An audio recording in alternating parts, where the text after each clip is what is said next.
Assalamualaikum warahmatullahi wabarakatuh. Pada hari ini kami akan membincangkan subjek pengajar Islam MPU 23162 daripada Bersyarah Abdullah bin Razid. Baiklah, berikut adalah ahli kumpulan saya. Yang pertama adalah Ahmad Iman bin Jalaluddin, 13 DIT 23F2019. Yang kedua adalah Muhammad Ahmad Haikal bin Ramli, 13 DIT 23F2005. Muhammad Fahmi bin Raslan, 13 DIT 23F2001. Dan yang terakhir adalah Muhammad Hanif bin Saharudin, 13 DIT 23F2011. Baiklah, berikut adalah isi kandungan yang terdapat dalam slide kami dan pembentangan kami. Yang pertama adalah pengenalan, yang kedua adalah penerangan dan yang ketiga adalah rujukan. Baiklah, yang pertama adalah pengenalan. Pengenalan, pembelian secara online atau e-commerce adalah proses membeli barang atau jasa melalui internet. Ini melibatkan interaksi antara pembeli dan penjual menggunakan platform digital seperti situs web, aplikasi atau media sosial. Dalam beberapa tahun terakhir, e-commerce telah berkembang pesat, memberi kemudahan bagi pengguna untuk berbelanja kapan sahaja dan dari mana sahaja. Yang kedua adalah penerangan. Konsep muamalah dalam pembelian online. Dalam Islam, muamalah atau interaksi sosial dan ekonomi harus mematuhi prinsip-prinsip yang adil dan jujur. Kedua pihak, penjual dan pembeli, redha dengan syarat-syarat transaksi. Yang kedua adalah barang atau jasa diperjualbelikan adalah halal. Ketiga, transaksi yang dilakukan tanpa unsur riba, penipuan, gahak atau sebagai ketidakpastian atau zalimi.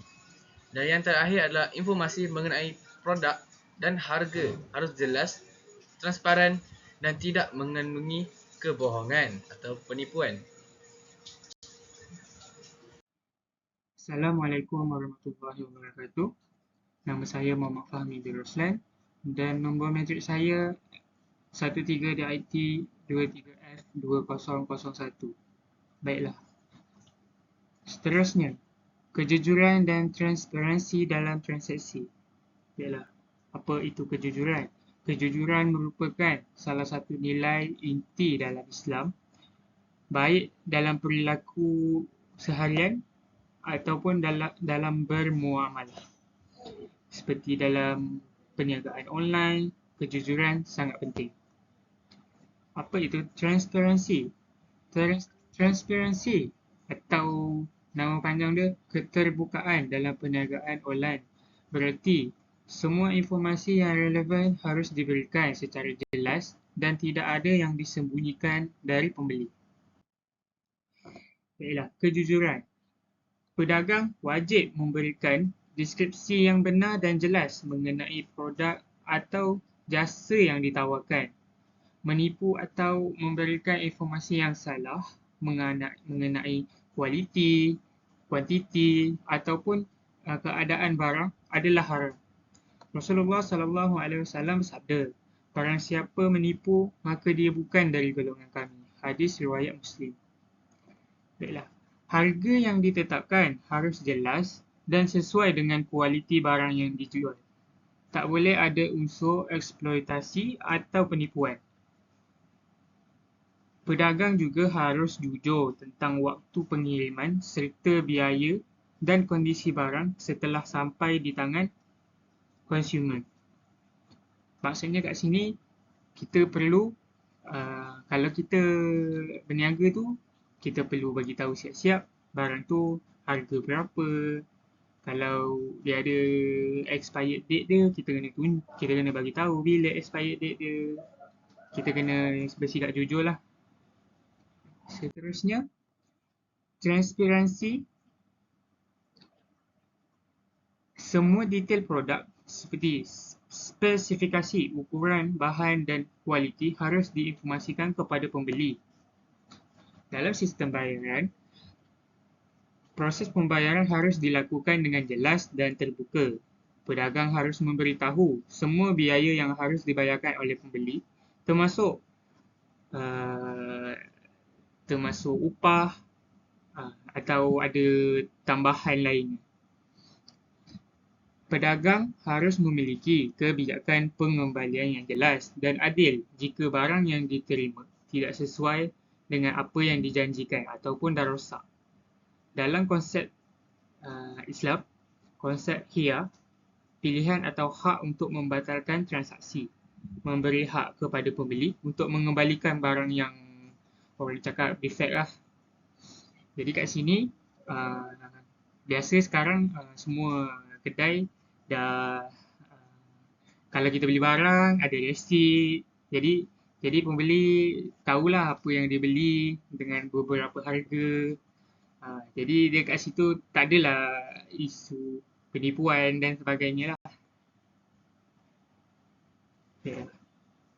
Seterusnya saya akan bagi kepada pembentang seterusnya. Assalamualaikum warahmatullahi wabarakatuh. Nama saya Muhammad Ahmad Haikal bin Ramli dan nombor biometrik 13DIT 23F2005. Okey, saya akan menceritakan hadis tentang transparansi. Dari Abdullah bin Al-Haris dari Hakim bin Hizam bahwasanya Rasulullah SAW bersabda, dua orang yang melakukan jual beli mempunyai hak khiyar dalam jual belinya selama mereka belum berpisah.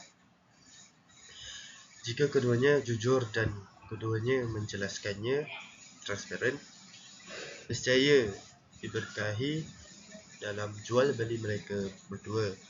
Dan jika mereka berdua menyembunyikan atau berdusta, nescaya akan dicabut keberkahan dari jual beli mereka berdua. Abu Dawud berkata, sehingga mereka berdua berpisah atau melakukan jual beli dengan akad khiyar.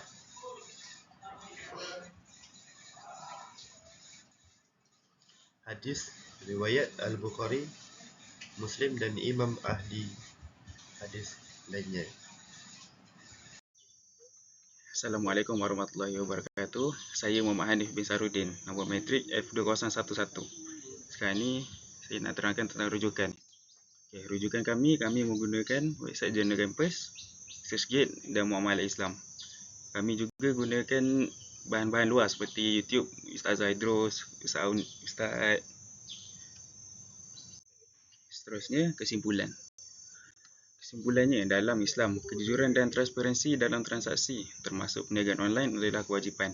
Pandangan wajib memberikan informasi yang jujur dan terbuka mengenai produk atau layanan yang dijual, menghindari penipuan dan ketidakpastian, serta menjaga amanah dan menyimpan data konsumen. Semua ini dilakukan untuk memastikan bahawa transaksi berjalan dengan adil dan sesuai dengan prinsip-prinsip syariah, serta mendapatkan keberkahan dalam usaha yang dilakukan.